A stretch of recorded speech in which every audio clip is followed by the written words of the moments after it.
want to know what the weak point of a mech is? The fucking pilot. Get away from her, you bitch! His papers say he was a raven. Protocol 3. A pattern blue!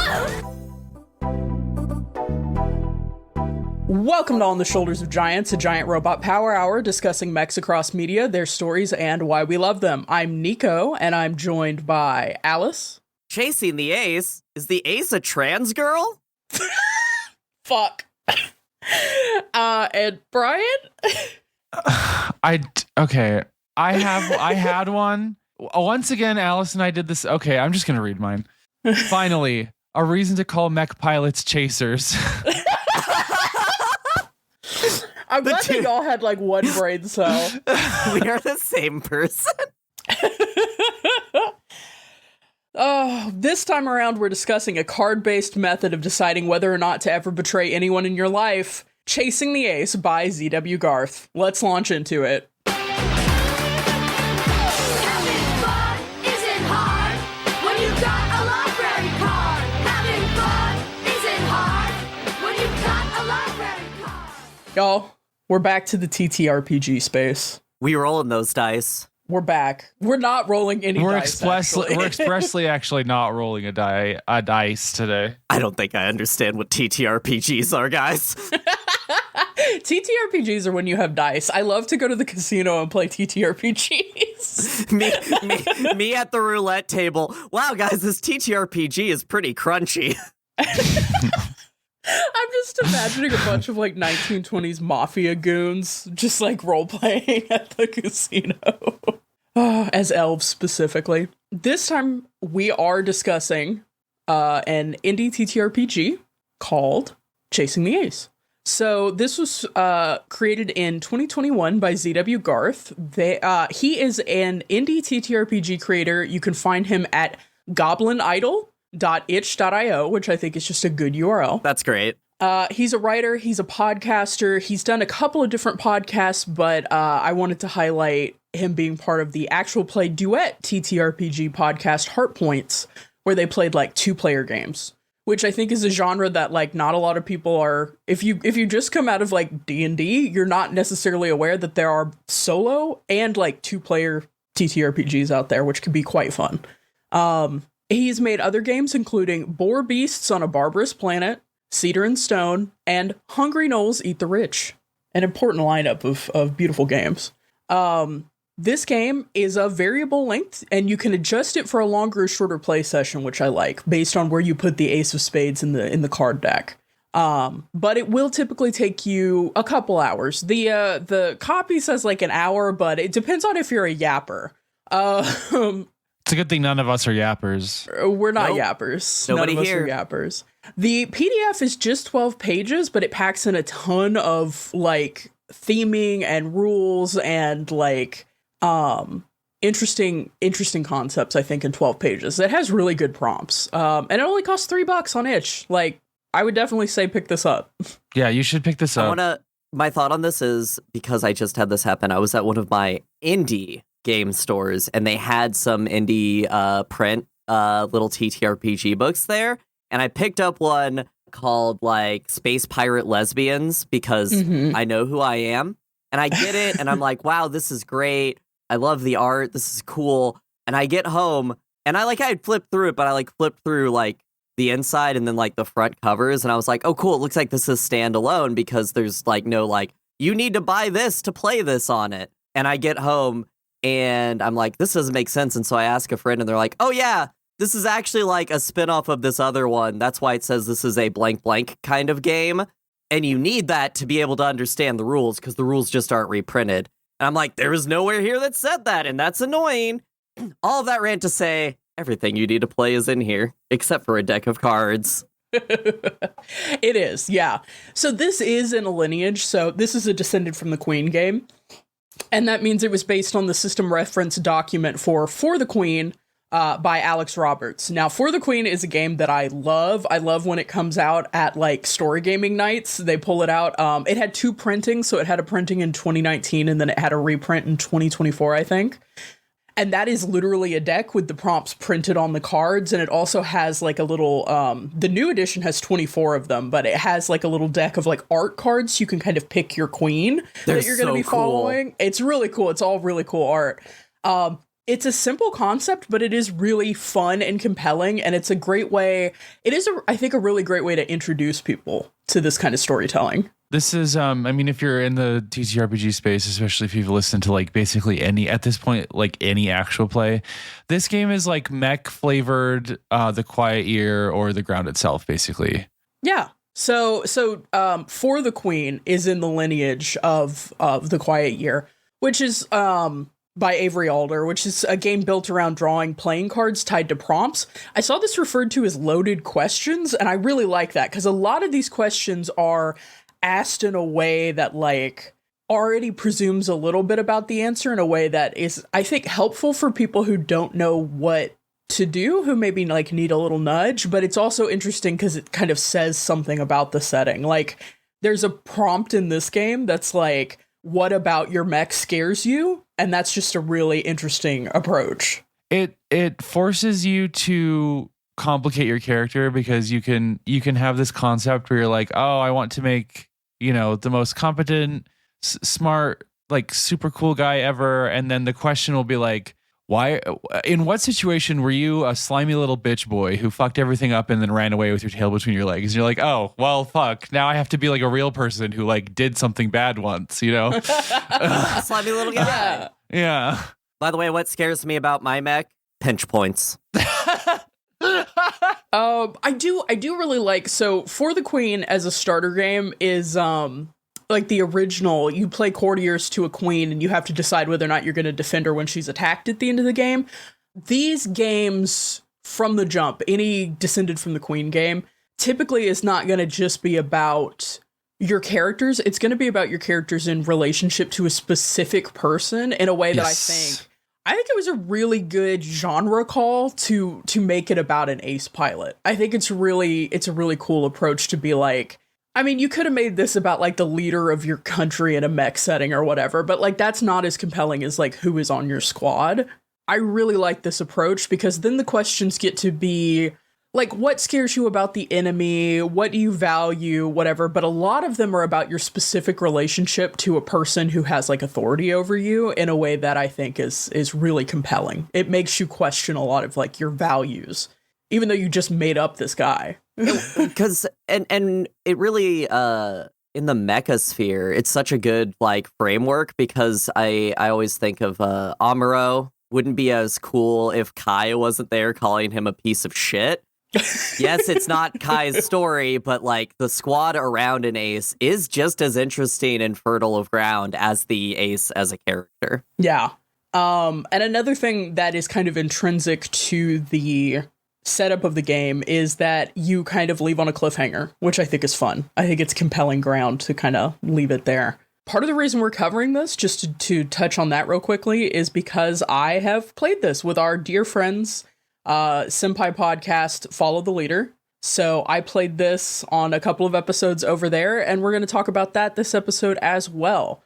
But setting that aside, what did y'all know about Chasing the Ace before we decided to cover it? That I owned it.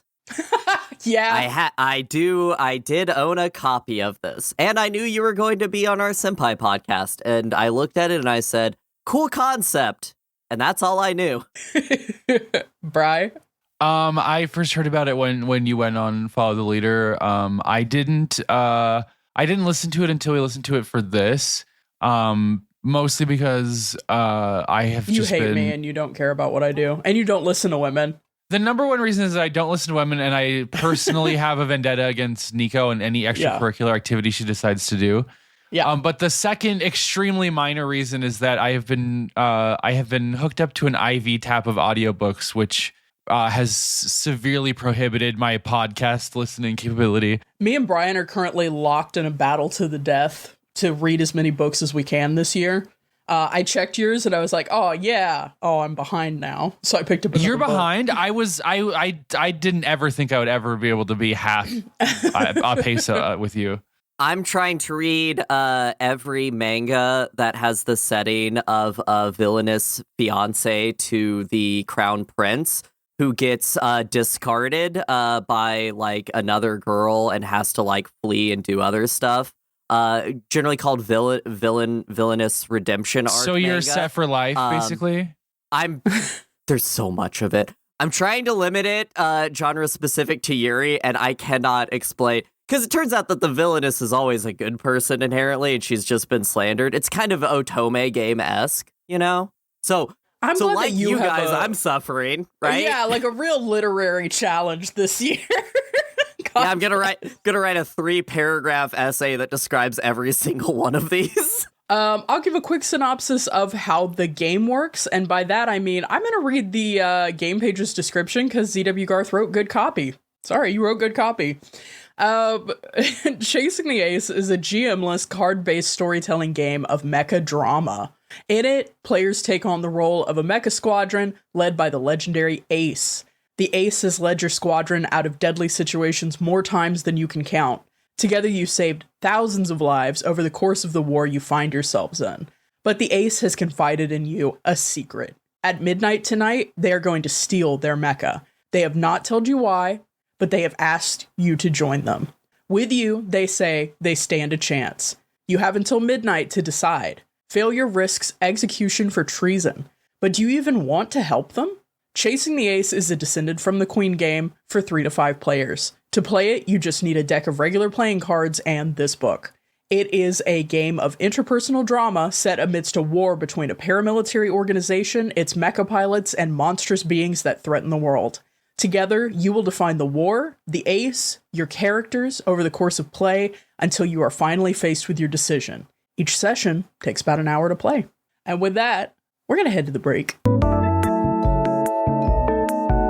Hi guys, it's your best friend and the person who cares about you most in the world, so you should probably burn every relationship that isn't with a member of this podcast, Brian.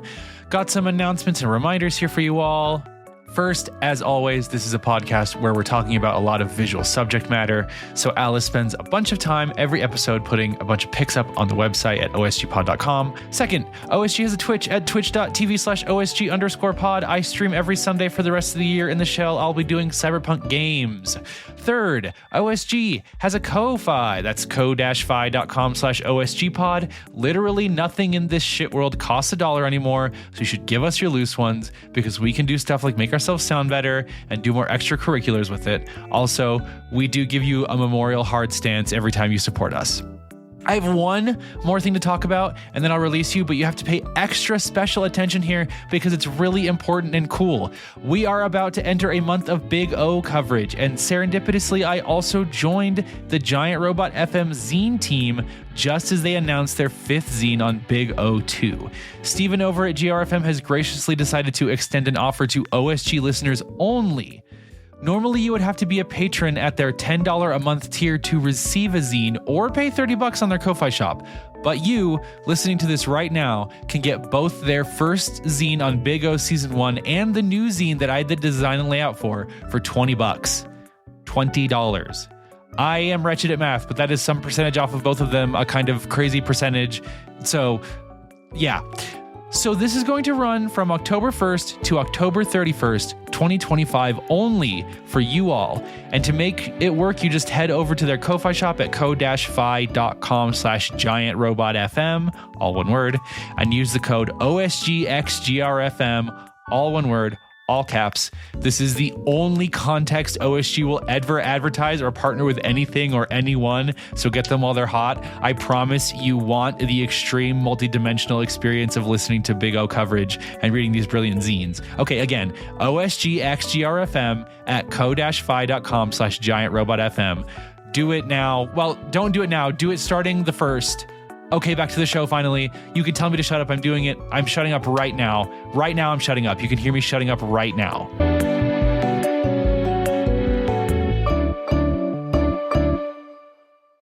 Welcome back from the break. So I set this up as like, let's start out taking a look at the game, and then we can talk about when I played it on FTL. So Okay. let's jump in. Like I said, Chasing the Ace is like 12 pages. And I don't want to put everything in the pod so that you really don't have to play the game. I want people to play the game. Yeah. But I will say the basic playing instructions fit on one page. Yep. It's The story perfect. It's so beautiful. far, it's really good. The story so far, like the little bit of world building it offers you to use, is on one page. It's like really And spread concise out. and really well done. Yeah. And I will say it's very simple layout, but it's evoking Evangelion in a way that I really enjoy. It's evoking the title cards. I also like that because in a lot of these GM-less games like A Quiet Year, it is so agnostic of setting that it can be hard to have a groundwork. I like that there's a groundwork here. Something to jump off of for dumb people like me. No, I mean it's nice and it helps inform the prompts because this game does. I mean, you could change the setting all you wanted, but the game does explicitly play with just the material it presents you. So that means it literally all you need is a deck of cards and you can come in with even no ideas about a setting. Like you could just go. So, yeah. So all 4 of the Queen games are built around a deck. In the printed for the Queen, that is a deck of cards that have prompts on them to draw. But for most Descended from the Queen games, you just use like a standard 52 card deck. And this one is explicitly, I really like, uses the Ace of Spades as its concluding card. It's just good. It's good. And it lets you moderate how long you want to play by where you put that card. Because you shuffle your deck, you pull out the Ace of Spades, and if you put it in the middle, you kind of get a shorter game. If you put it towards the bottom of the deck, you get a longer game, which I think is nice. It's I don't think it made it into the episodes on Follow the Leader, but that was part of the discussion we had when we were setting up that episode, was just like, okay, how long are we going to go for? Let's see where we're going to put the Ace of Spades, which is always something I appreciate. Like, I played this once at a storytelling games night, and I knew we had 2 hours max. It is really nice to know. It's like, okay, if you want to play a couple games, you can slide the card in earlier and then go from there and have a shorter session. How do you pronounce the P word? Oh, Pyramon? Pyramon. Okay. Just like Pokemon. Just like Pokemon.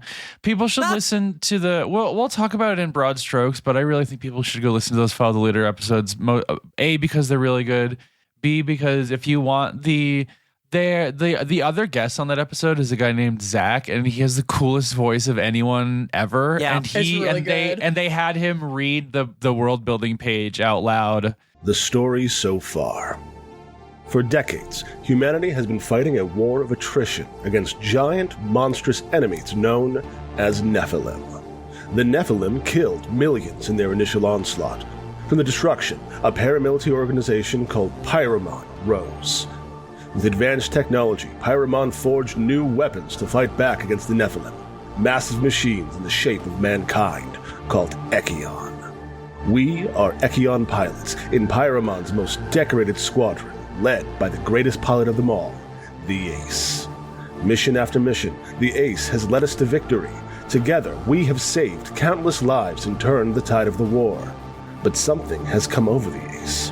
Tonight, they're going to steal their Echion from Pyramon. We don't know why, but we know they're about to do something rash, something reckless. They've confided their secret in us, their squadron. They hope that we will join them. With us, they say, they might succeed. Their actions are treason, punishable by execution. Whether they fail or succeed, everything we fought for could be thrown into chaos. Come midnight, the Ace will make their move. Will you stand by the Ace's side and fight like hell together, or leave them to face the consequences of their treason alone?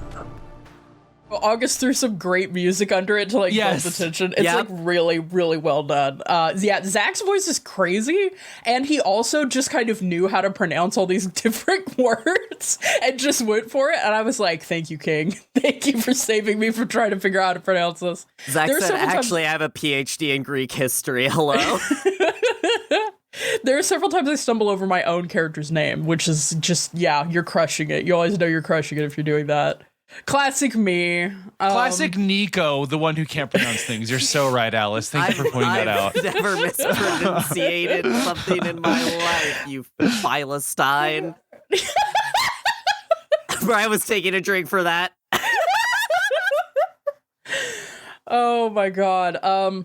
Another thing I like about this, I think we only do it a handful of times in the episodes we recorded, but you draw the card and you read the prompt aloud and you're supposed to answer it from your character's point of view. Yes. But you can also pass the card and just be like, actually, I want your character to answer this, which is very fun. Like, if you already...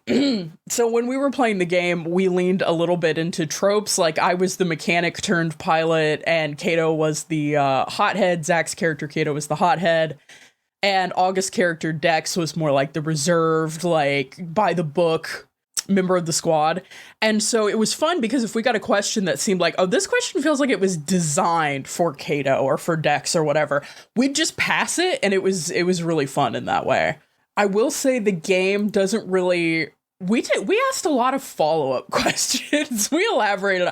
The thing you must know about Follow the Leader... Born yappers, all of them. And then me, I came on and I was like, I too will yap. So we asked a lot of follow-up questions in a way that I think you don't necessarily have to do that if you're going to jump into this game. But I felt like it was really fun. And once we kind of got into the headspace of like, let's really get into the psychology of these characters, it was really natural to be like, yeah. I think there was at some point, Kato got a prompt about like, you know, when has the ace embarrassed you, and like outlined this really cool, you know, tough emotional scenario. And then I came in and was like, and did it remind you of your father? Bro, I specifically remember that. And I listened to this while I was working on the Big O part 2 zine. And I like paused everything. And I looked over at Spotify on my second monitor like it was Nico. Like I was like, what the fuck did you just say? Dr. Phil ass.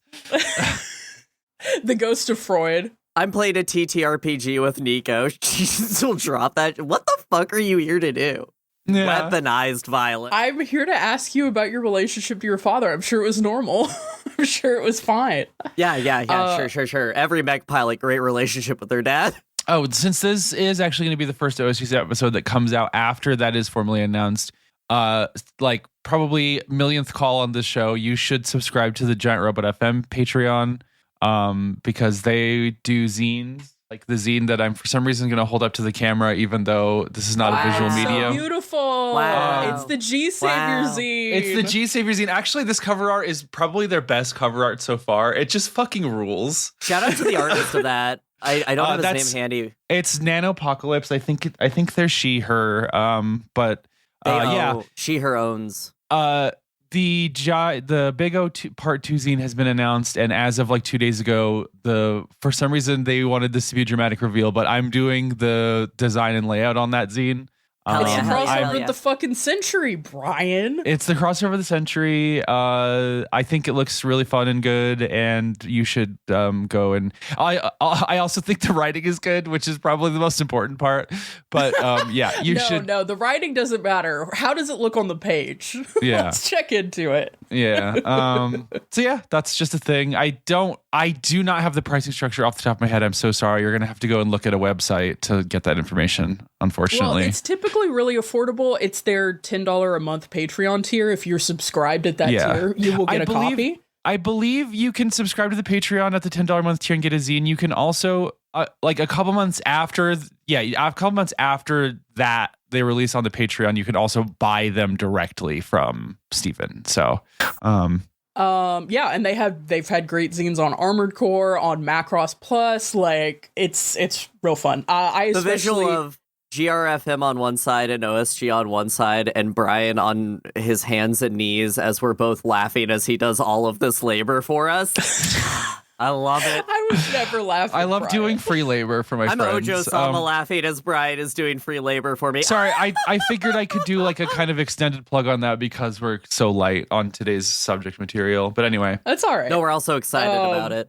Yeah. I will say it was really fun to go on Follow the Leader to play this. They actually, so when I decided, so this is a very special set of episodes for me that I'm on, because this was the episodes where I shot my shot. Because I think we'd had like 30 episodes at that point, and I felt established enough, and I was like, okay, I'm gonna email another podcast.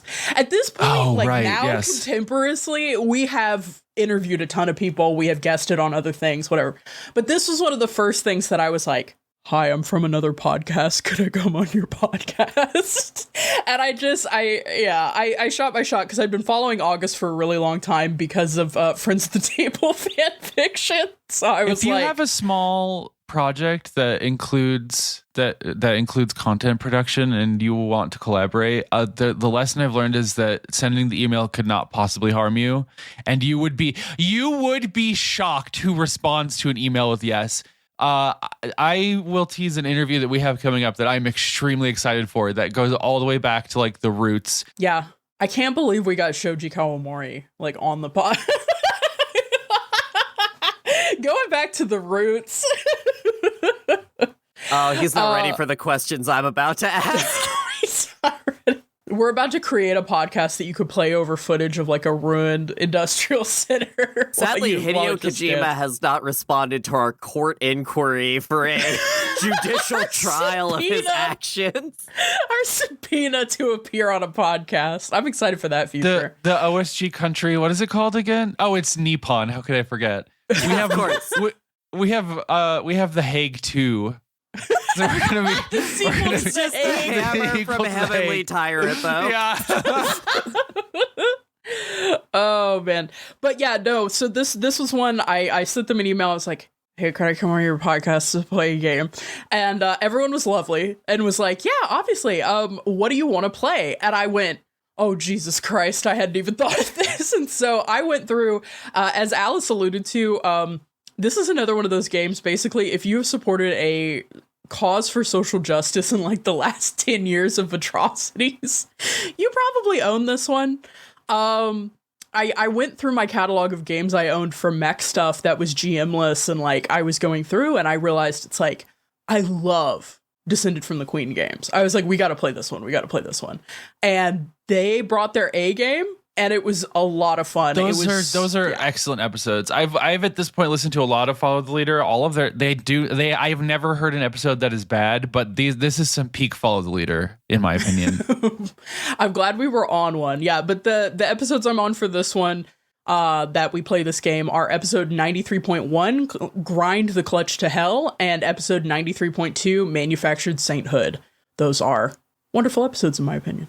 But yeah, circling back to the game, this definitely, like I said, it's got some major Evangelion flavor in both the design and also the story so far basically pits humanity against Nephilim. So there's a biblical thing like right off the jump. And also a reference to HoloLive English's character Iris, who's a Nephilim character.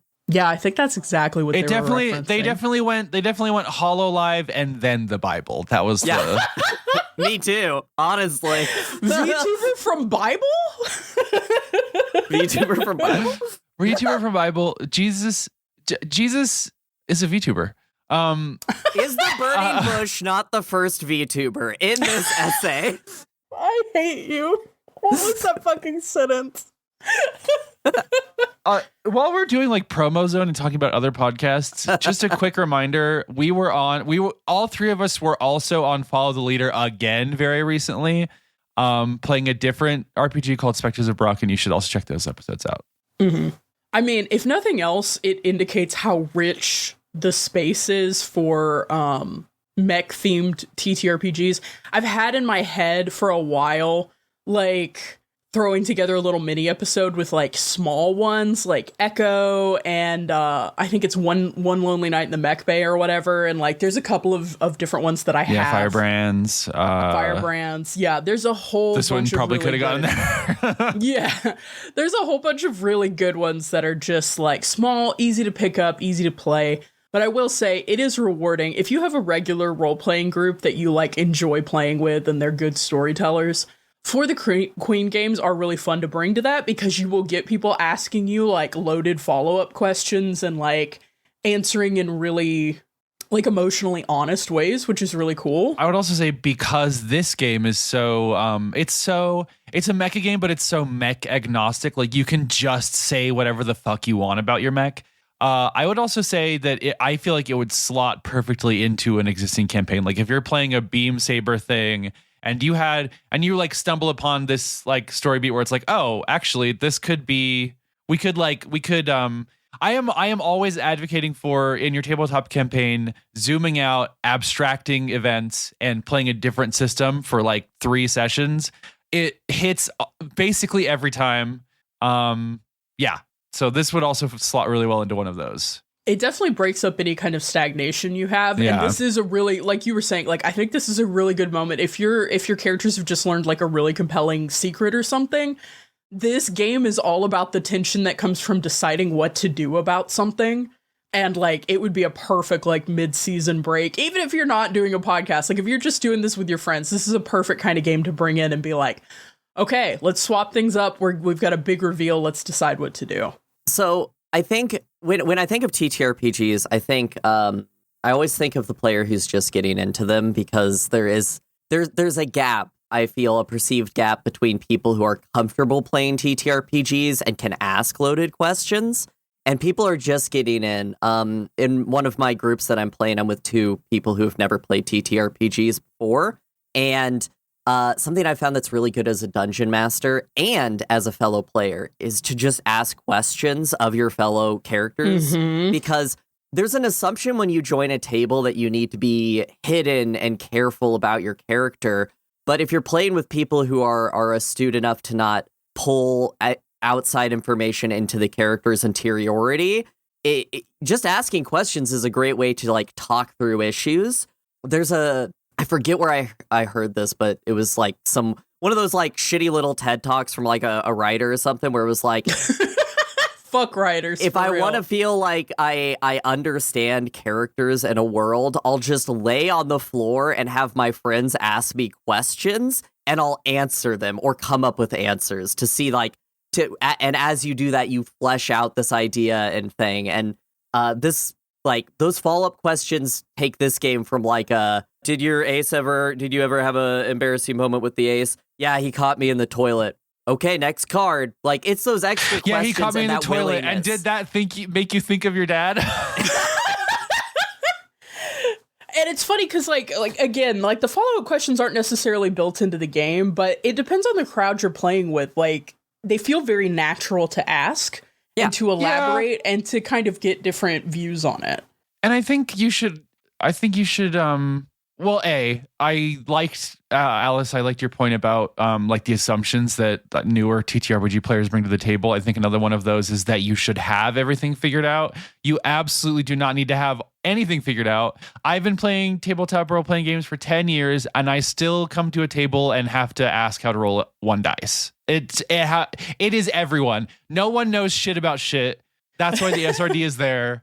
Just go with it. You don't need shit going into it. You don't need to have a full fleshed out backstory. And there's also no wrong answer. Like, you don't have to be like, well, I think my dad would be proud of me. Speak it into truth. My dad is proud of me in this moment on the toilet, okay? Yeah, I didn't know Ifus was going to be a hammock guy until that question came around.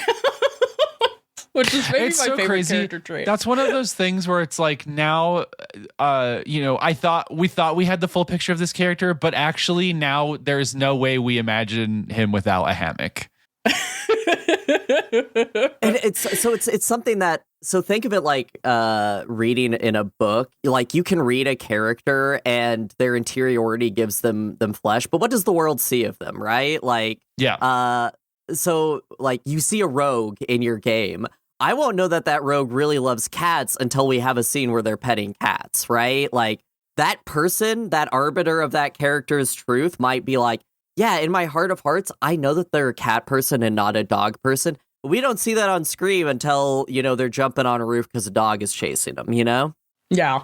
And I think this game is really good at having questions like, what secret does the rest of the squad keep from the ace? And then also having questions that are like, you transferred to the squad late. What struck you about coming in late? Like things like that. There's heavy questions and there's light questions. And I will say, I think this is a trend for these types of games that use a deck, but I also think it's fun. The higher the card, tends to be the heavier the question. I love so it. You kind of know if you draw like a queen of clubs, you're like, okay, I'm about to have a heavy ass question. Whereas if you draw like a 4 of diamonds, you're like, okay, this will be, maybe a little lighter. And it's not 100% of the time, but it's a good metric to go by. And I will say, again, I felt so rewarded going on FTL because I played a game like this once at a store. It was a game that nobody at the store had ever played. I printed it, I brought it, and I was like, okay, let's play this fun game. And they were people who believed in answering the prompt and then sitting and staring at you. And let me tell you, we played that game in 20 minutes. It was miserable. And then they said to me, I don't think that game is very good. And I just went, I don't know how to help you roleplay more. Imagine, like, I don't know. Imagine going to a TTRPG and starfishing. God damn it, you have to move your hips. Well, and I also think, like, I don't know, it's sometimes people want to play the tabletop that's like the war game where you're just doing lots of math and stuff, and like that's valid. I also don't think you want to story games night. So okay, yeah. Well, fuck that then. I think it is curious to me the amount of people that get into these games and like want to join these groups, and like it is transparent that they have a very incurious and specific approach to how they want to do it. Like they seem to come with a very specific thing that they want to do, which like doesn't have to be a bad thing, but you can't like put this like track on yourself. You know what I mean? Like it's I feel like you should approach these with an open mind and like a sense of curiosity, like the way you would approach like an open world game instead of just like a character action game. Do you know what I mean? Can I insert an RPG horror story here? Yeah. Is there? Yeah. Is that too off the rails? Okay, so I was started this game with the new people in it. So the dungeon master is an old friend of mine and was like, hey, can you sit in? You're an experienced player. You're a forever DM. Join this game. In my real life, I'm a forever DM. I'm a bottom with you guys. And What the fuck? Okay. And so go in and we're like, okay, we have the one new player that they know. He's bringing 2 experienced players. We kind of want 5 people at the table. He puts out an open post. Does the like, hey guys, I am giving preferential treatment to queer and BIPOC people. Which if you've ever done that online, wow, they come out of the woodwork pretty fast, but it's a good litmus test for what people care about in TTRPGs. Oh yeah, you will find the chuds. Yeah.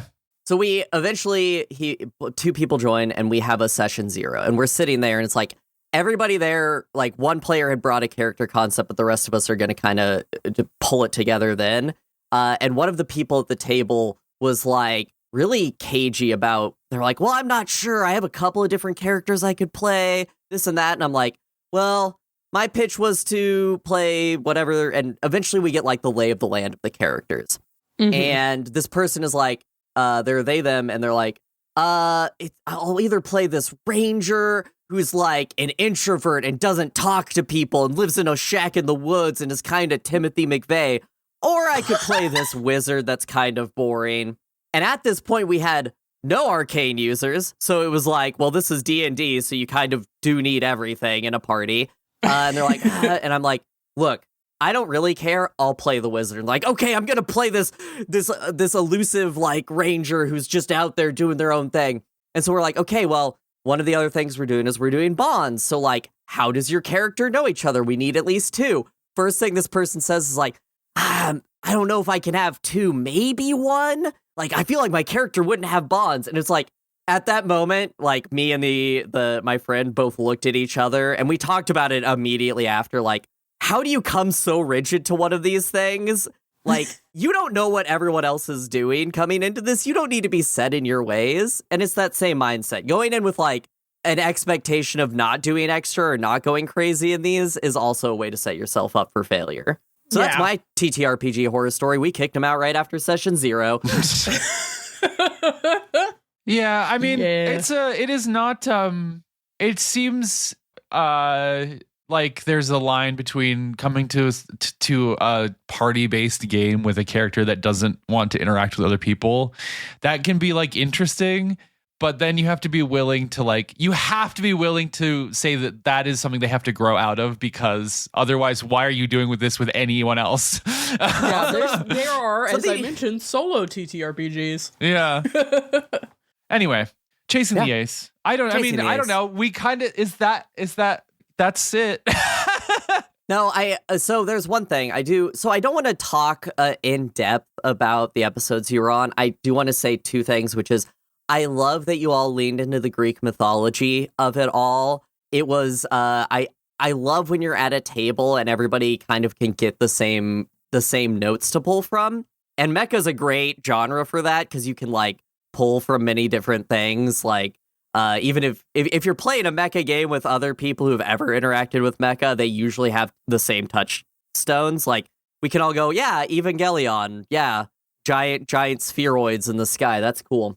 I will say that was really fun, because at the beginning of the episode, I came in and I was like, hi, I'm from a mech podcast. We got a lot of different tropes. And immediately August and Zach were like, oh, let's play in the trope space. Like, let's maybe I'll have this character who's an Asuka. Maybe I'll have this character who's, whatever.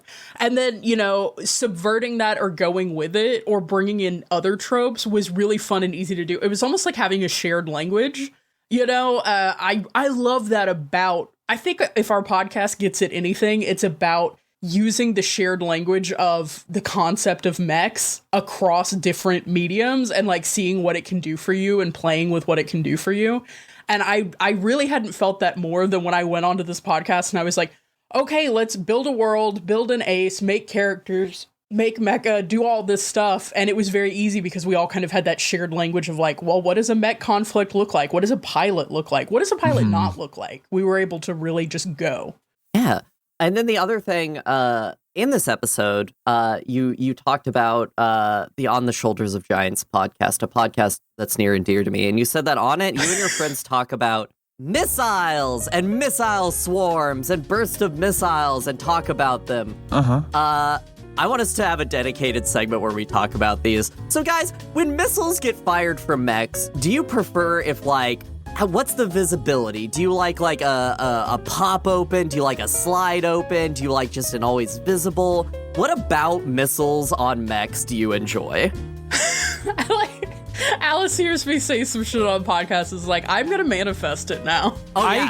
I can talk about this forever. This is one of my favorite mecha things of all time, personally. This is why I love Macross Plus. This is number one Macross Plus loving reason. So to answer your question, Alice, it's all good. I love Hwacha style, like you watch all the smoke from the ignition canisters at the bottom go off at once. I love homing laser that launches a million at once. Oh, so good. Homing laser, very good. I think that is my favorite. I will say Gunbuster had a lot of stuff going on, and I was like hot and cold on it a lot. Every time Gunbuster did like a laser barrage or whatever, like that shit whipped every time. I can't wait. We have decided the 2026 theme. And I'm going to get way, way, way ahead of myself and say that after that, it's going to be my turn. And we all already know what it's going to be. And I just can't fucking wait because it has so much of this in it. I will say our concept for next year, which I'm an expert in, is the most fertile ground of this, I feel like. But to talk about some specifics from my childhood, I think I was awakened by the Gundam Heavy Arms, which... If you know the natural progression of the Gundam Heavy Arms, started with just shoulder missiles, got side skirt missiles, and then by the Gundam Heavy Arms Custom, had basically missiles all over its body. And every time they reiterate and reinterrogate it, more missiles everywhere. Just constantly. I really like when it's like a pod of missiles with a bunch of little missiles in it, which we'll see in future episodes. But we also saw in Synduality Noir with the Gilbow, had that sick-ass missile pod on the side, which just bangs when they flip that out. Again, another huge W for Synduality Noir that it doesn't deserve. But the other one but I also wanted to talk about the other side of it, which is the giant robo, just two big missiles. Just two giant missiles out of your chest. Oh my god. So good. I shout out to that thing that you guys didn't like from Tankhead that had the bombs in its knees. Also, love that one. That shit was fucked up. That shit was so fucked up. My knees are too bad to appreciate that. That's scary. My knees are terrible. That's why I love it. I think that missiles, especially like I think of them as a concept alternate to. I'm continuing down this track. You can't stop me. As an alternative to funnels and other media. So the funnels of Gundam, right? The new type control thing. You can't have those in other media. But I love when you see in a mecha. You can, but you know what I mean. But like when they're like, we don't have psychics in this mecha space. And so the missiles are like, oh, they're super seeking, and they're like doing sick ass loops and shit. Oh, I love that. I love when missiles are just insane. I love when missiles are seeking, but then I also love when another craft has a highly specialized tool to prevent them from seeking them. I love the way that you evolve when your enemy is missile. When your enemy is missile is so good. But yeah, no, so can we also get a scene? No, I'm not done. There's one more thought. I wrote these down, my thoughts on missiles, which is, we have yet to see in a media when that ship gets back and you have those fucking, like, normal service members who have to load 50 million missiles back into these pods. They have to clean them out and they have to slide more missiles in. I want an entire episode about rearming one of these motherfuckers. That's such fertile ground. I mean, you know, I don't know that we'll ever talk about the Matrix on this show, but I love the best thing about an otherwise kind of really mid movie in the Matrix Revolutions is the subplot of I have to reload these mechs and it's like the hardest thing in the fucking universe. That stuff is so cool. we should add them to the lightning round. We need to cover that. There's more about mechs I think we could interrogate in a Year of the Shell way, but yeah, let's just do those in the lightning round so we can put them in the canon, because I love the Zion mechs. I know we don't want to play the full game, but maybe to expand the OSG Nippon canon, maybe we pull a couple of cards. Maybe we establish an ace in the OSG universe. What do you think? Do any of you have a deck on your desk, you fucking TTRPG nerds? No, but I can get one like very fast. BRB. I definitely have one. I absolutely don't. I literally have one. Okay. Brian just pulled one out of the drawer right next to them as Nico bolts off. I was like, of course Brian does. Brian, when we played the Reach, because you did the draws in person, right? I was so ready to go get my Dragon Age 2 limited edition playing card. Okay, mine aren't Dragon Age, but they are dragon themed. Is that anything? Yes, this is the deck of cards that I repeatedly pulled out because I'm a sicko. In both Reaches games, I did a bunch of sick shit with cards because it's evil. Anyway. I love cards. Well, this also saves us from having to come up with extensive characters, because I presume we're going to play ourselves. We're playing ourselves. Well, obviously. Who are the Nephilim in the OSG universe? I have to find the ace. Oh. Do we also just have angels? It's Giant Robot FM. They're so knowledgeable, and they can just... they know too much. Yay, the ace of spades. Wait, hold on. Okay, Brian's doing a little cackle. Is Giant Robot FM the Nephilim, or are they the ace? Are we chasing Giant Robot FM? Are we chasing Giant Robot FM? Comedy? I think we're chasing Giant Robot FM. Which means this presents the idea that other podcasts could then join this squad. Yeah. What all are right, we I have the doing ace here? of spades. Okay, this is beautiful. It also has dragons on it. Yay! And it says the word dragon on it for some reason, in case you didn't know these were dragons. Listen, I've only ever engaged with the world through playing cards, and I need to learn more about it. So please hand me the dragon deck. Oh, the other deck I could have pulled out was I have a FEMA branded kids emergency preparedness deck. The future is FEMA. Does the ace of spades say, like, don't stand in a flash flood? The ace of spades says, like, contact FEMA if you have any questions, and then if you call that number, now it's just disconnected.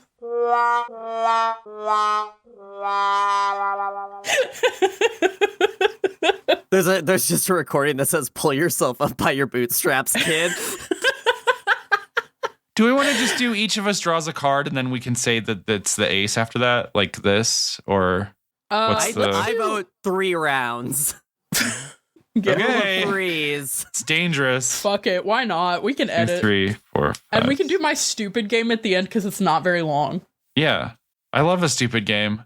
This is not the game of the episode. This is just part of the episode now. This is a demo. To clarify, this is a demo. Okay, I have drawn what? It's What because did everyone Alice and bring to Brian game didn't get to night? play.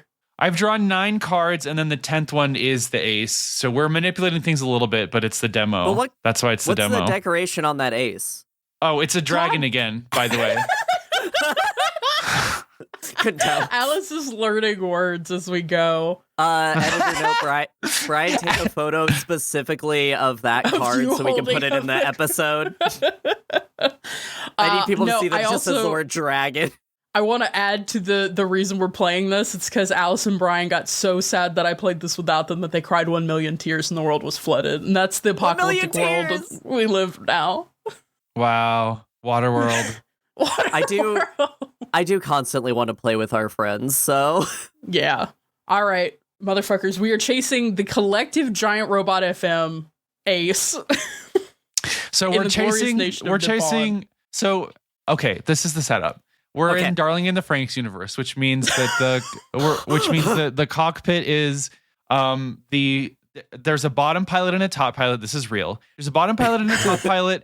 The top pilot uses handles that are on the bottom pilot's hips to steer the ship. The bottom pilot inhabits the mech like Ava style. Anyway, it's so cool and Yo, good. And Darling in the Franxx so- is good, and people should watch it. Can I- another chance? can I pitch that piloting the GRFM mech, it's a dual ace situation?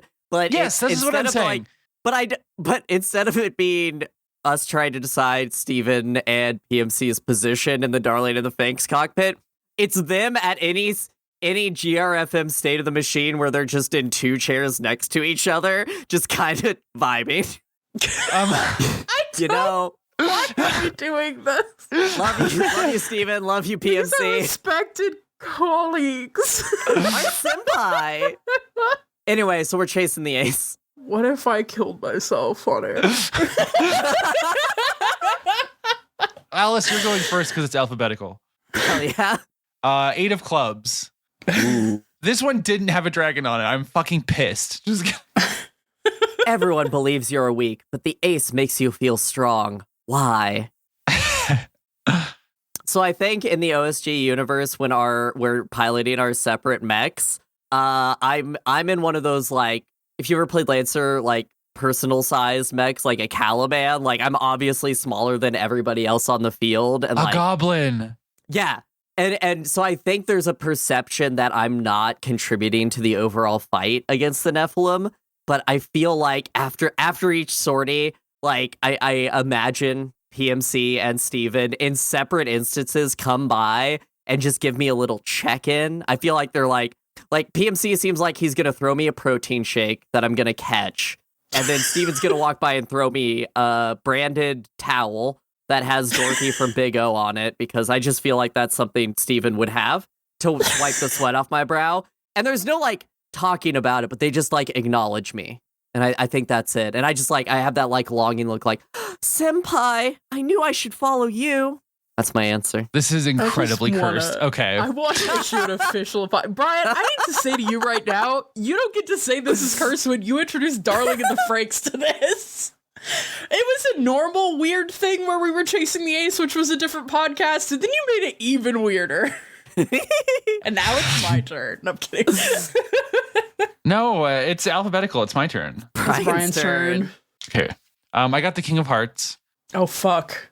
What have you heard the ace say that would get them court-martialed if anyone else heard? No. King of Hearts? King of Hearts, yeah. Oh, that's the Ace of Hearts. I'm fucking stupid. Never mind. What have you heard the ace say that would get them court-martialed if anyone else heard? I absolutely know the answer to this. It's that time that PMC said that Code Geass sucks. Okay. Who is the ultimate authority that is court-martialing people? Is it Shoji Kawamori? It's Shoji Kawamori, and he's... Wait, Go I ahead. have a pitch. Yeah. There's a seal type situation. completely stocked with the old Asian men who are behind Mecha. So you've got your Shoji Kawamori, you've got your Hideo Kojima, SEAL 3, you know, that kind of situation. A council of them. Like SEAL Team 6, but with old no, men? SEAL like Eva, the SEAL Council. Oh, Sele? okay. Yeah. Yes, Brian's right. like, why are we pronouncing anything the way that we're pronouncing It's fine. Anyway, That's a German word. You have no reason to mispronounce that one. Sprechen Deutsch. Anyway, the Oscar of this podcast. that's it. That's the answer to that one. It's that time Okay. MC said Code Geass sucked. No.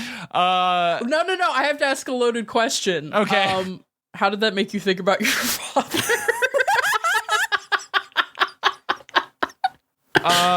It kind of made me think of my father tangentially, because I'm pretty sure Code Geass was on Adult Swim and or Toonami, and so I would have watched it at my dad's house the first time I watched it. I'm pretty sure. I can't remember exactly, but It was on Tunes. That's really powerful. really, it was on Toonami. It was. There is some graphic, violent, and graphic sexual content in that show that I think it's interesting that it would be on Toonami. It was in that era where they were like, yeah, younger kids go to bed early, so we'll put like the mid-tier adult content at 8 to 10 p.m. because they won't be watching TV by then. Yeah, interesting. Sorry, I know what Code Geass looks like art style wise, and I'm trying to imagine any of that sexual. They look like bugs, like pointy bugs. Girl, I'm just gonna say it. There's a character that masturbates with the corner of a table. It's a very famous anime scene. Yeah, there is. Yeah. Is anime bad? I know I just said what I had to say. Anime is about really this good, and can I show. tell you why anime is really good? Because what happens immediately afterwards is a blind girl walks in on her, but because she's blind, it's okay. Wait, this is girl masturbation? Oh hell yeah, feminism. Yeah. I masturbate on the edge of a table. Let's go. to another girl. It's Yuri. It's Yuri. Okay, I gotta reevaluate my position. Now you see where I'm coming from. Yeah. Okay, Nico, it's your turn. Okay, while that's in my head, while I'm just thinking about that. 5 of diamonds. Okay, the 5 demons. That was nothing again. What nickname does our squadron have? Who coined it? It's Chasers, right? No!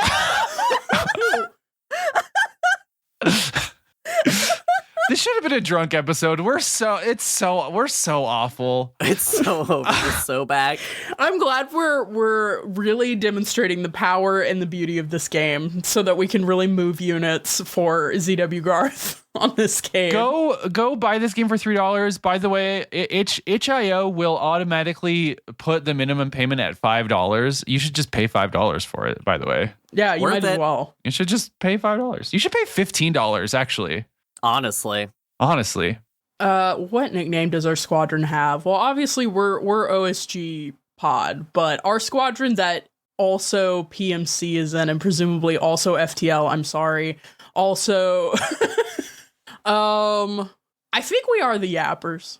And I think it's because if you try to tune in to the channel that we're supposed to be using for strategic calls and like critical communications, I think we're all podcasting simultaneously into the open channel.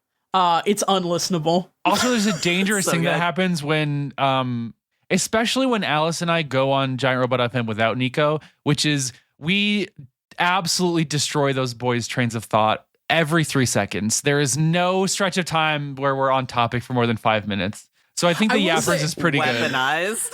Listening back to the episodes I was on doing this game with FTL, I was kind of embarrassed by how much I was like, all right, whose turn is next? Okay, this is your turn. This is your turn. I had this like anxious thing where I was so worried. I was like, okay, let's make sure we keep in turn order. Let's make sure we do that. I feel like I kind of did that when I went on. The project manager jumped out. I know. I feel like I kind of did that when we went on for Robot Jocks. I was kind of like, okay, this is the next section of notes Steven has. And I was like kind of hustling us. So yeah, I don't want to know what y'all are. Y'all do too much. Y'all destroy them. Who coined the term? Me. No, I bet it was the enemy. I forget. We never defined the enemy. Maybe the enemy. Oh, you know what? I've decided what our Konami. enemy is. No, our enemy is Radiolab. Because this is a podcast themed conflict, and Radiolab is the antithesis of what we do here at OSG Tower. It makes me feel bad. We're coming for Radiolab. No, you know what? We're coming for the podcasts that are like a corporation sponsored a true crime podcast and it's explicitly to move Casper mattresses. Like, we're coming for those people. It's like, Okay. That is a morally correct enemy to have. That is hey, I'm going to say it. If you're into the corporate commercial true crime shit, you need to reevaluate. That shit is fucked up. Do you know? Have you ever had a crime happen to you? Can you have empathy? Can you just like examine your shit for like 3 seconds? Anyway, okay. Also, if you want to listen to true crime anyway, at least listen to some sickos who are like homegrown, locally sourced, non-GMO sickos, not literally like Walmart sponsored cereal. Yeah, they coined it for us because our fucking comms are unusable. Anytime they manage to breach our comms, it's just an unfettered mess of perverted mecha talk. Yes. Just casting. And like some Just good music casting. coming from FTL. Just Okay. some good music underlying our shit. Alice, you got Queen of Clubs. Ooh. You once got into a fight with the ace. What was it over? I can remember this moment deeply. It was Mobile Suit Gundam G-Quux. Me, Steven, and PMC got into a heated debate in the hangar one night. And me and PMC got into a shouting match over if even bad Gundam is still great Gundam. And I think Steven had to push us apart and was like, guys, sometimes you can just enjoy a media partially and hate parts that are bad. And it's like this whole blow-up fight that we had that I feel like the whole squad knows because I'm a Machu defender till I die. And Alice, how did that remind you of your father? When I started first going to anime conventions and getting into anime because my father was a dirty hippie, he was always just like, yeah, whatever you're into is cool. I might not be into it, but have fun. And I was going to it and he was like, have fun at the anime convention. And then he explained that anime is a reference to like the oldest person show ever and is like a character from like a 1950s serial sitcom. And I was just like, okay, yeah, I'll have fun. And he was like, okay. And that's it. He just made one joke about it. So that's what it made me think of my father, is me having a heated debate about Machu and him going like, wow, you're really passionate about anime. And it's just some 50s sitcom character. And your character took psychic damage from that, like, reverberating. Important Alice lore moment. She did just admit she has a father on the podcast. Holy shit. Oh, Got God. you. Fucking tricked your ass. Fucking tricked Hey, you. I'm a mech pilot. You know I gotta get into Akari out there. Yeah, mech pilots, if you were an orphan, a father will be assigned to you.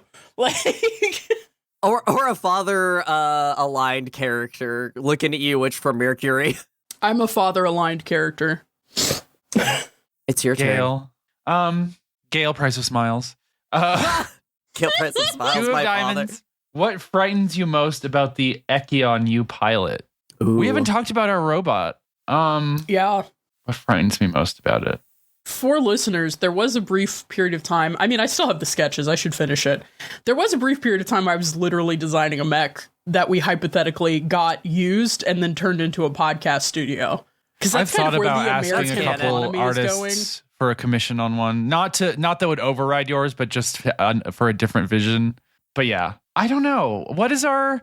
I'm interpreting this as us in squadron mode, which means we're in our, when Voltron it breaks out and it's just like weirdly specific things. Oh, yeah. I'm in What is that your mode. part of the Is it weird that? aspect that we made? Is it that, or is it Iron Widow style? You two are in yin yang seats, and I get the little Yeezy cuck chair on the side. I think that also is true. I think I do think we swap between who's in the cuck chair, though, depending Yeah. on the episode content. Oh, the host is in the cuck chair. I love this. So Okay, you're in we the cuck chair this time, Nico. Yeah, sorry. I'm obviously topping. I think what scares me most is that about our machine then is that Alice's mind realm is a haunted place that I that I like have to just kind of be in and deal with. What do you think is the most unsettling part of my mind realm that I pull you into with my immense spirit So what pressure? I think it is I think it's like an extremely fraught amusement park with lots of problematic elements. And I think what I do to cope is I go to Cardcaptor Sakura Land and I ride the little teacup ride with Caro or something. And that's how I cope with the fact that like visual is amazing. that Oscar tunnel is over there and I can't talk about it or look at it. The hot ass that just has Oscar on the front. Yeah. Brian, in a general way, what do you think is the most fraught and problematic part of any carnival? Well, I think the labor politics is They up are there. terrible in my mind realm. The labor politics, A, the animal treatment, B. Okay. People should watch the movie Nope. You don't consider animals laborers? Curious. The cat girls in my mind realm are laborers. Okay. I feel like that was a real Kreia KOTOR 2 interaction where it's like there was no way I could have won. You would have been like, oh, curious choice for an amateur. This is the metaphysical reason that you have no idea what you're talking about. There are things beyond the Jedi and the Sith. What is that poster? She's like, I too will have a Diet Coke. It was the post that was like, Exile, I'm going to the store. Do you guys want anything? And Kreia's like, incredible of you to think the store could have anything. And then the Mandalore's like, I require a Diet Coke for the coming battle. Yeah. And Kreia goes, I will also have a Diet Coke. Thanks. I've just shown off my special ability as a pilot, which is being able to like verbatim recall posts. Eidetic Tumblr memory is Nico's pilot skill. Oh my god. I think it's Nico's turn, and I think It is. And I think you Let's got go into the my Jack of Haunted Realm. Hearts. Jack of Hearts. We jacking it. I hate this. This is our worst episode, and it's going to be the one that does the most numbers, and we're going to be sitting here like, why the fuck do we even do anything? I am working on notes app apology number 22 to ZW Garth. I'm very sorry. I'm working on my one for GRFM, so we're in the same boat. Sorry, I have nothing to senpai. apologize for and nobody to apologize to. What in your eyes makes the ace week? This is a funny question to ask because I think out of all of us, I have spent the least amount of time with GRFM. I have immense respect for them, but I've also like not spent as much time with them. I know you're not deep reading the Discord like me and Brian, following the posting. I'm afraid I'm not. That's why y'all are on the pod, so you can keep me in the loop. I think... Actually, this is the perfect time. I'm going to make Brian answer this question. I'm passing the book to you, and I'm saying, I want to hear you answer this question. Their biggest weakness is that PMC lives in the next question. I knew you would just know. I knew you would just know. Okay. I have a pointed question to ask as a follow-up. Yes. Am I allowed to say that? Hold on. I have to ask him really quick. No, just bleep it. Okay. Yeah. What about do you think inherently makes it weak? Oh, no, this will be perfect because we'll narrow it down to two places. I'll answer this one. It's because they don't let you so everyone in has weak wrists. So this means it could be or so where asses are covered. I don't think that's how it works, but okay. I was in the address confidentiality program for 18 years. I think I know how to keep someone safe. Fucking Christ. All right, Alice, it's your turn again. Oh, fuck. Wait. 6 of clubs. How do the Pyramon higher-ups treat our squad? So, who do we answer to in the OSG verse? What paramilitary are we Listeners. A part of? Yeah, the listeners. Oh, man. Okay. The oppressive block that is the listenership. The listenership is like 1,000 commentators that navigate our squad forward because we are just doing it for their reactions, their voices. But I also think that they know us on such a deep personal level because we're so. I think I want to go back to the earlier question, which is, we're the yappers because our comms are so like messy. I think we are all on open comms. I think that's the point of us being podcasters is we aren't encrypting our channels and they're listening to everything and they know how to make the exact comment that will like get to me and or like bring Brian out of a funk or like lift Nico up or like, and I think that's how they treat our squad is just like, oh yeah, they're just there to like kind of make the Ace's life a little more difficult, but it's funny. So let's let's watch it happen kind of vibe. You should join the know? OSG Discord. We have gotten a kind of galling increase in listenership, and every single one of them is a lurker. Y'all should come to our socials and hang out with us. We've had anyway. Some of the amazing conversations in our Discord just this week, not to drop when we're recording this, have just been like really fun. We got smarties around us. They read books, not like me. Alice notably is only working on that sort of literary canon of villainesses, so. Yes. Yes. Got to start the thread in the anime and manga channel about villainous manga. It's going to go for 10 years. Okay, my turn. Two of aces. Two of aces? Ace of Two of spades. Two of spades. Damn. Oh, We wow. melted Brian's brain. You okay, bud? I was like, I know this is wrong. What is wrong with it? Oh my God. Okay. You once bonded with the ace over something unusual. What was it? Bagels? No, that's not unusual. Everyone loves bagels. You could pass it. I could pass it. Yeah, I'm gonna pass it to Alice. What is you once bonded with the ace over something unusual? Easy answer. G Savior. I feel like G Savior is so fucking unusual, and PMC and by extension Steven are so passionate about it, and like I didn't get it until I watched it, and then I watched PMC stream the game, and I get it now. I feel we bonded. All of us bonded with them over it.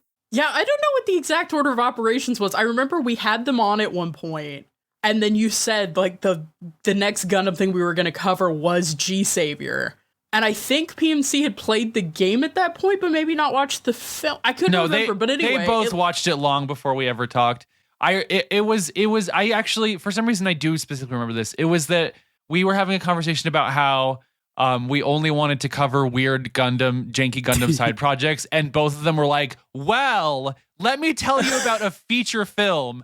And yeah. It was fantastic. I love the period of time where both us and the Ace were very into the film G Savior, filmed all in like fucking Toronto or whatever. I'm still into it. Mark Curran, my beloved. That's a perfect. Right, that was a perfect question for Alice, because I didn't feel that movie the way they did, that Alice did. Okay, Nico's turn. Penultimate turn. Okay. Ace of clubs. Oh shit. We gotta go back to the club. Where's the Ace waiting out the hours before midnight? As far as I know, at least partially. No, I do feel like if GRFM were about to launch a controversial yet brave project, they would be waiting it out on Twitch. So I feel like they're on twitch.tv. That's so true. They're on PMC's channel. I'm dropping subs. People in the chat going wild. Hell yeah, Ace. Let's go. There's a hype train for the fucking midnight decision. Yeah, it's like midnight. Midnight treason countdown. At midnight, we will commit treason. We're trying to do a subathon beforehand. We will commit treason, and we're gonna do it really fast. Oh my god. All right. It is midnight. The Ace is going to do something reckless. What are you going to do? We're committing treason. We're firebombing that Walmart with Giant Robot FM. There was never a doubt that we were going to commit treason for our Senpai podcast. Of course. I think if we're going off of like actual record with GRFM, I also sign up to do treason with y'all, and then like I have a scheduling conflict, so it's just you two going to do treason with GRFM. You slept in for treason. You were too sick. I slept in for treason. I am supportive. I enjoy it. No, what it was is you double booked treason and SCA, and you had like a tough moment of your priorities. And you decided I had to message and be like, sorry guys, I can't do the treason tonight. I have to illuminate a manuscript. I have to learn how to make mead. Right now. Can you please learn how to make mead? My mom really wants to learn, so yeah, we will be making mead. I want to try mead. I've never tried mead. We're gonna get Brian trying the rankest fucking farm mead that we made in the garage. Fucking peasants in the 1500s could make it. You guys can make mead. Thank you for this vote of confidence. Anyway, I was too busy there for the treason, but I'll blow up a pipeline for you. Thank you.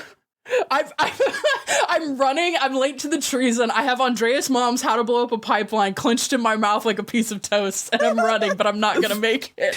Isn't one of the people in the Monkey Wrench gang like they don't make it to the last sortie or whatever? Yeah, doesn't that happen? I think so. That's me for sure. I didn't make it, but y'all's episode was so good. So that's exactly how you should play the game, Chasing the Ace. And if anything, this proves that anything is possible on this beautiful earth. That is not how you should play Chasing the Ace, but I do think we got some examples of some of the really good prompts that are in the game. So now normally we would rate these goddamn mechs, but as with most TTRPGs we've covered, that's kind of difficult to do. Instead, we can talk about the possibility space. So some of the prompts directly or indirectly ask the player to describe their mech or the enemy/conflict that only mechs can solve, which I thought was interesting because there's only one question like directly about the mech, but there's a lot of questions that are about like your enemy or your conflict. I specifically wanted to call out the 7 of Diamonds, which was scrolling. Or the 2 of Diamonds, what frightens you the most about your Echion? 7 of Diamonds, what is the name of the Ace's Echion and how did it get that name? Actually, I shouldn't just be reading these out. I'll cut this down a little bit. But anyway, they're all questions about the Echion, their cockpit, the enemy you're fighting. I'm sure there are other examples. What do y'all feel about the possibility space for creating a mech in Chasing the Ace?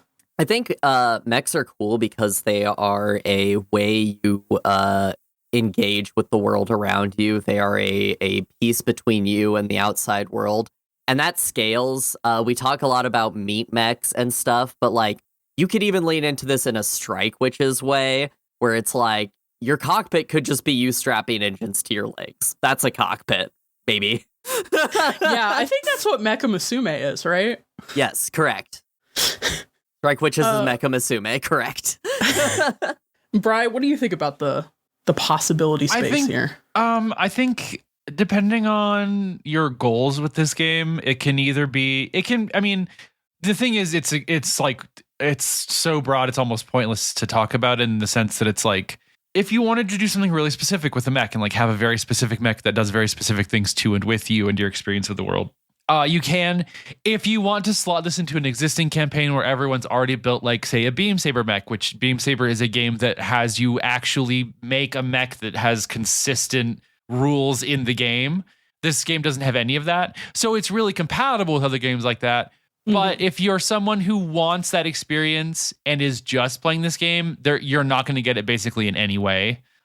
So I don't know. It's kind of modal. It kind of depends. I like it because I like to make mechs extremely strange. I like the weirder it is, the better to me. So I can say stuff like because you can make it not strange. Yes. When I read this, I was like, Control F a couple of words, and you've got 08th MS team. Like you're fighting Zaku's and the Zeons. You know, like so easy to do that version too. Yeah. Mm-hmm. Yeah, I think I agree with both of you in the sense that like there is space to create something fun and something custom.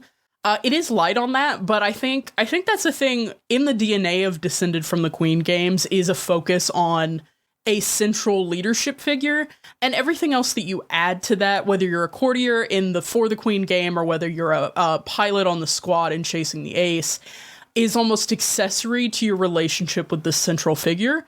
But I do like that it asks you to consider things you might know about the Ace based on their cockpit, based on their Echion, based on their experience piloting a mech.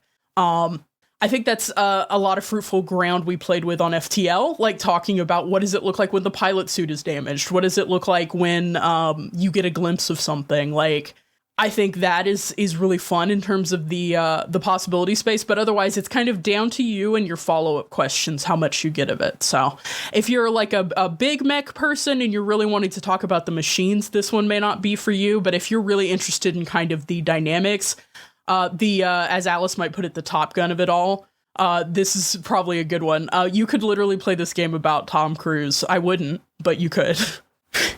Well, all right. We all know that. I would. He wasn't called Tom Cruise in that. He was called Maverick. Anyway.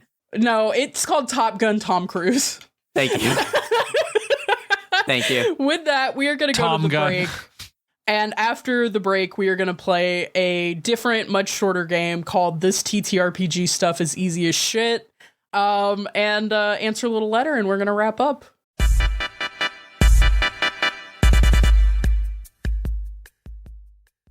Hey guys, Alice here. Thanks for listening to On the Shoulders of Giants. We're really happy you're here, but if you know anybody who might be interested, we'd love if you share our work with them. If you are enjoying what we're doing, maybe send us a message, or what would really help us out is if you leave a review online. Really, a lot of the algorithms will push people down if they don't have reviews, so it really helps if you just go and write something on the internet. Heck, we might even read one on the podcast if it's really nice and makes our hearts go doki doki.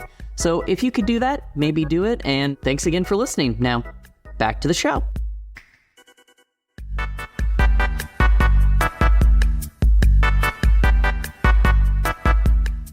Welcome back from the break. It's time for us to play a game. This game is called This TTRPG Stuff is Easy as Shit. Here at OSG Towers, we have incredible respect for tabletop game designers. You reckon with probability, devise engaging mechanics, present us with strange new worlds, and use gaming to address themes and ideas in incredibly unique ways. But I'm ready to be both controversial and brave. This TTRPG stuff is easy as shit, and we'll prove it by designing a TTRPG right fucking now. How are we gonna do that when I've barely given Brian time to do a layout and Alice time to commission sad anime girl art from Twitter? Through the noble idea crafting method of Mad Lib, of course, I will ask each of you for a specific component I can plug into the skeletal TTRPG I've already drafted. Then, once we finish fleshing this bad boy out, it's off to obliterate Hasbro with our new TTRPG IP juggernaut. Are you ready? Done with Hasbro. Slotted a insult into me in there. Alice, you will be the first one. I don't want to say this is an extremely controversial word for you to pick, or series of words, but it is. I will say some of these are going to be one word, some of these are going to be like, give me a little phrase or something, and I'll let you know when that happens. Alice, I need a job title. Convenience store clerk. I thought she had frozen, listener. She was so still with her mouth so open. She was contemplating. She was drawing on all energy. Brian, I need a location. Did you say location? Yes. Behind the convenience store. Alice, I need a noun. Onigiri. For those who don't know, that's those little rice balls. They're so good. The little triangular bitches. I've gotten so good at making them. That was my project this summer. I used to have a mold. I've been doing the hand thing. I want to be like an old Obasama. Brian, can I get a verb? Crank. Hell yeah. Alice, can I get an authority figure? Shinzo Abe. I'm going to say right now, we're making some kind of game here. Brian, can I get a plural noun? Shinzo's Abe. No, I'm just kidding. Please do not. Contraptions. It's thematic. Alice, can I get a verb, ideally ending in ing? She contemplates. Pulverizing. All right, Brian, an adjective. Wet. I kind of knew it was coming. And yet it still hurt. Someone in the Alice. Oh, sorry, go ahead. No, Bri, go. I was going to say, we had a conversation in the OSG Discord recently where we came up with the idea, the most cursed mech name, which would be Wet Bite. I'm just going to put that in my back pocket for the next time I guest on FTL. Sorry, August. Alice, can I get an adjective from you? What's an adjective? A descriptive word, like wet, but not wet. Don't say wet again. You could say gushy. Fuzzy. Aw. We're creating a beautiful energy here, which is carpet and bathroom. Brian, can I get a noun? Give me your noun. Funyun. Funyun? Yes, okay. I love a Funyun. That's the best chip. Hot take. I know it. I know the internet's not ready for it. Whoa. Funyuns are the best chip. Can't get into The best it. chip is actually Tim's Sweet Hawaiian, which tastes like a Funyun, but it's on a kettle chip, which makes it objectively better. It's also a knockoff of Sweet Maui, a non-local variant, but whatever. Alice, could I get another adjective? Fluffy. Different than fuzzy. You're in a certain headspace. Brian, Yeah. a verb. Pet. Alice, can I get a political or economic system?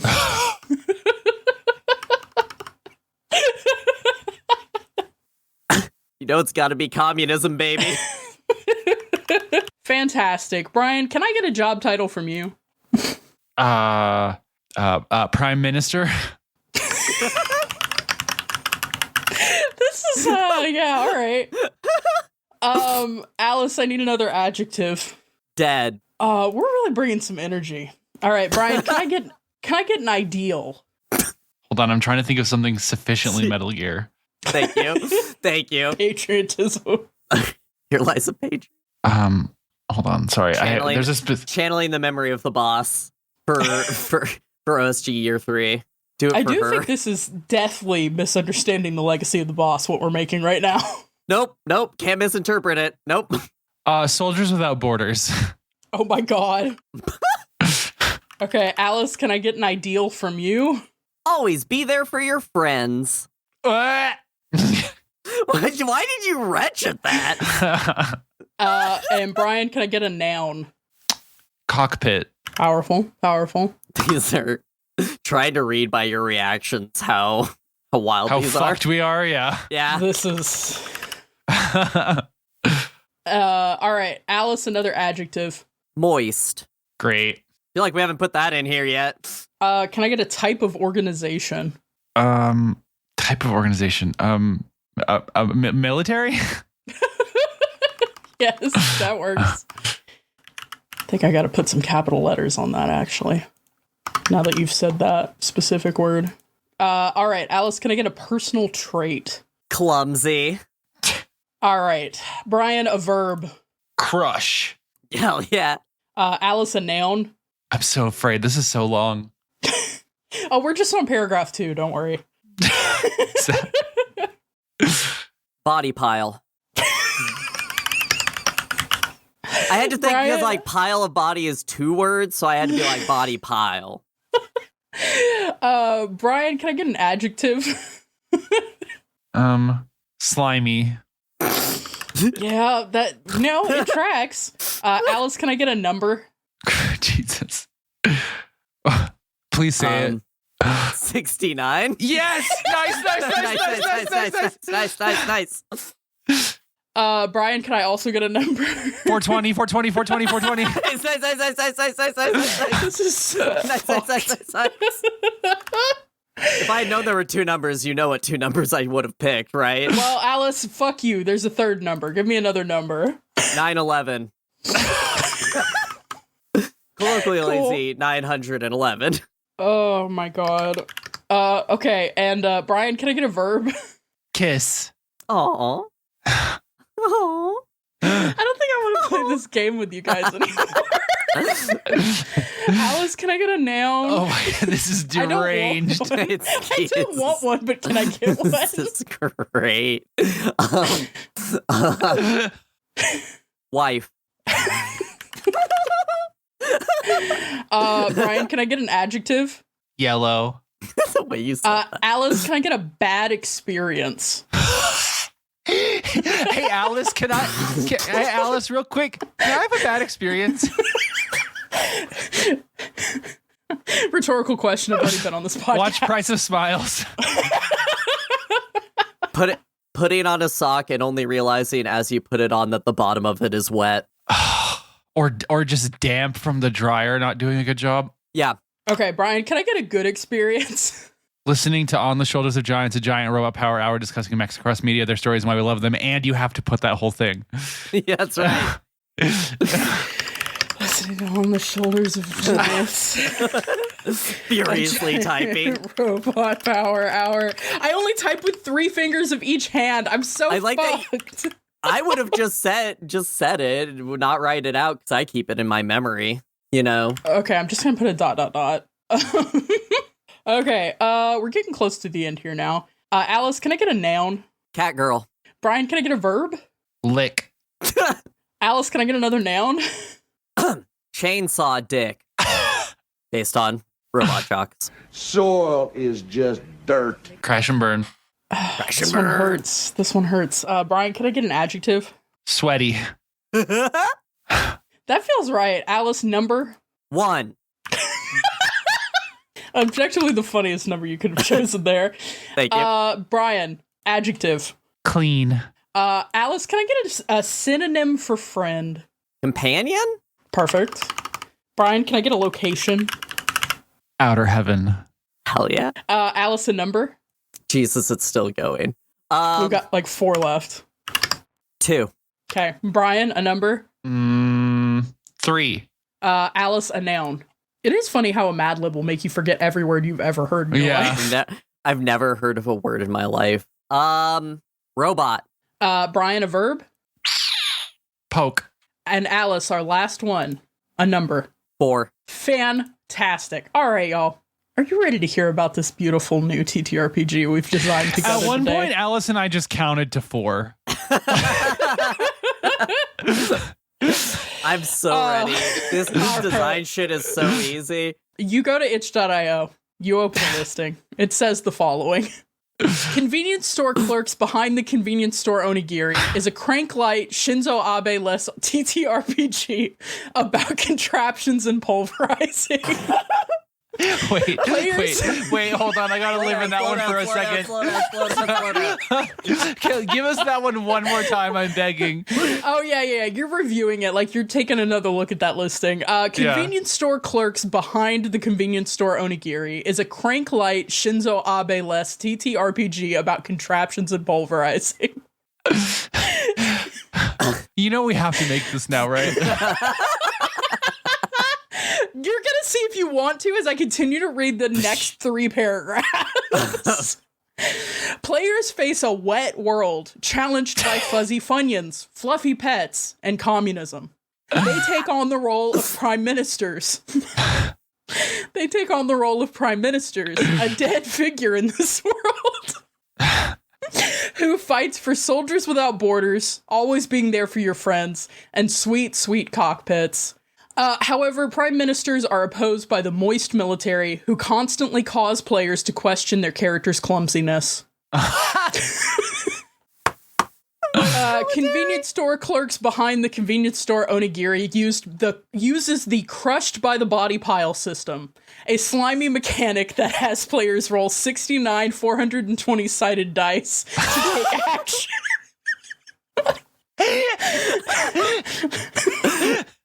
When a player rolls a 9 and 11, the die pisses, which prompts them to draw a wife. The die pisses, which prompts them to draw a wife card, which, if the card is yellow, will drive narrative gameplay to putting on a sock and only realizing as you put it on the bottom is wet, or listening to On the Shoulders of Giants, a giant robot power hour featuring mechs across media, their stories, and why we love them. One of the system's most interesting features is a dynamic cat girl that allows you to lick your chainsaw dick during gameplay, making the whole experience more sweaty. The game takes about 1 hour to play. How did those... No, the fact that... Okay... The fact that they were actually, that made no sense, but the fact that there were logical through lines, like a cat girl that allows you to lick your own dick. And it makes it sweatier.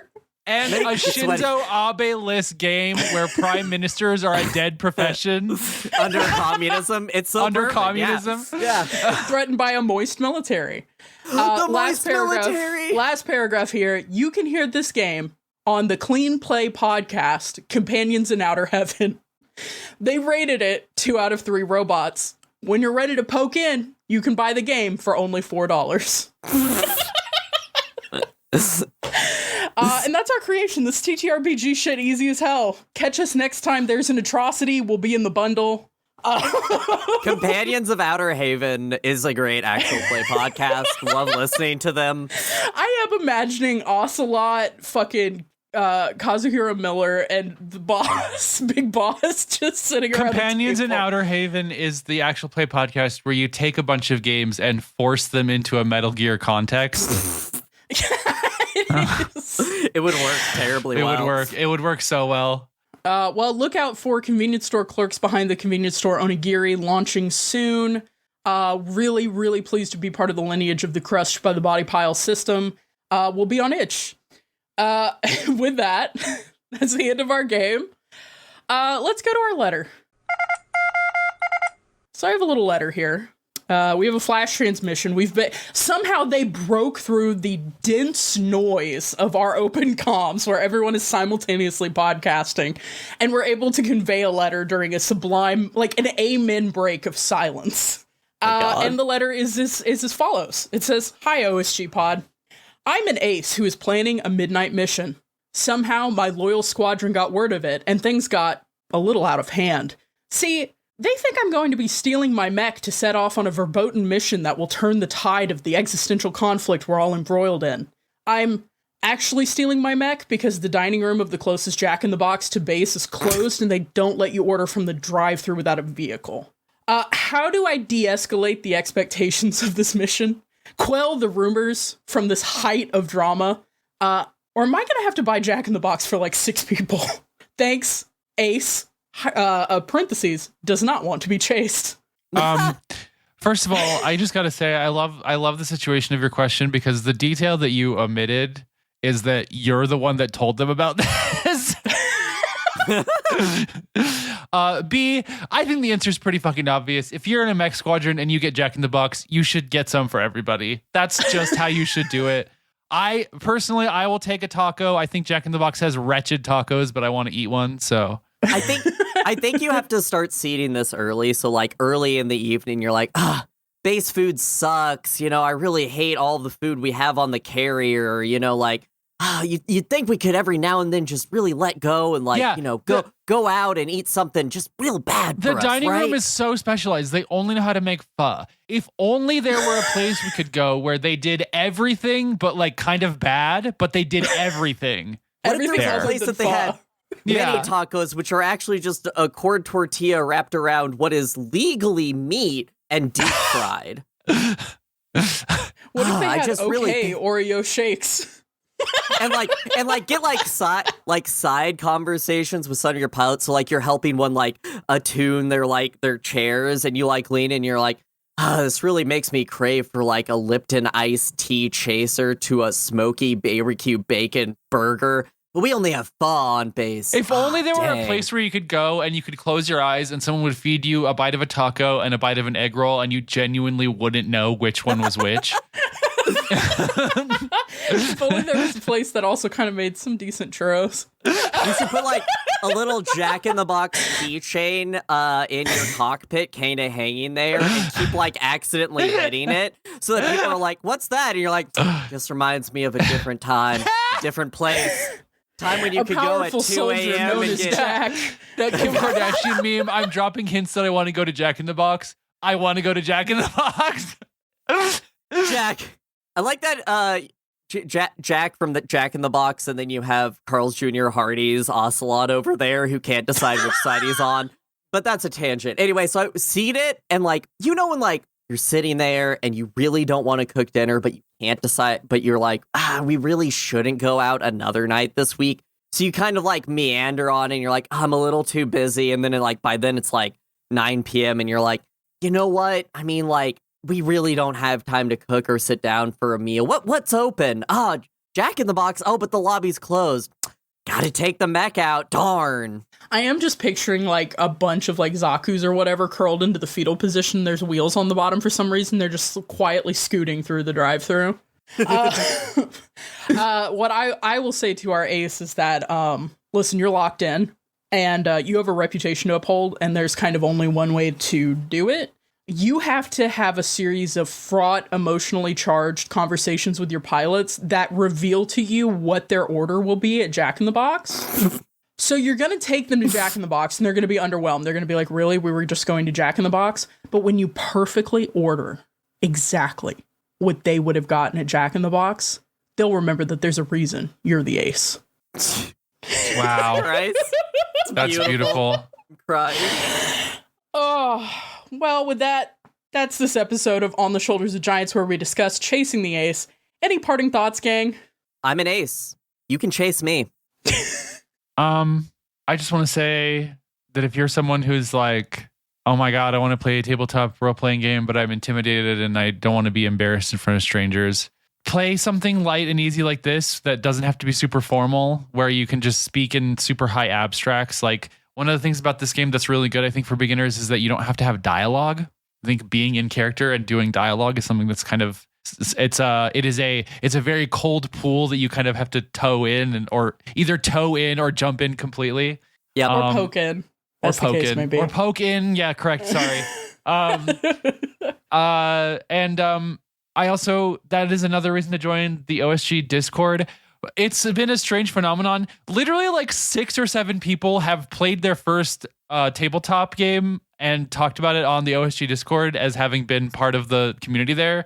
So I don't know. I guess figure that out, because that seems to be something that's just spawning tabletop games, which is if you incredible. Want to play Lancer, don't join pilot.net. Join the OSG Discord. Unironically. Yeah, that's it. Yeah. I'm an ace, but don't chase me. I'm not an ace. Box. I was gonna say this game is about being the extremely put upon secondary character in whatever Heaven Will Be Mine run that you're doing. That is who you are.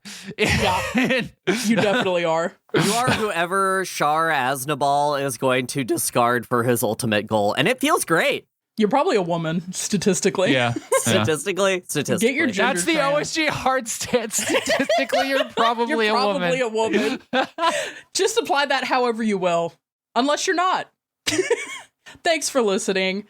Pilots, remember you can reach out for advice from the team at our email, questions@osgpod.com, and non-pilots can send general questions or feedback to the same address. You can also catch up with us on social media. The links are in the description for updates and more. You'll also find a link to the show Discord there. Come hang out. Make sure to check back in 2 weeks when we'll be discussing Big O, Part 1. Featuring Steven. Oh!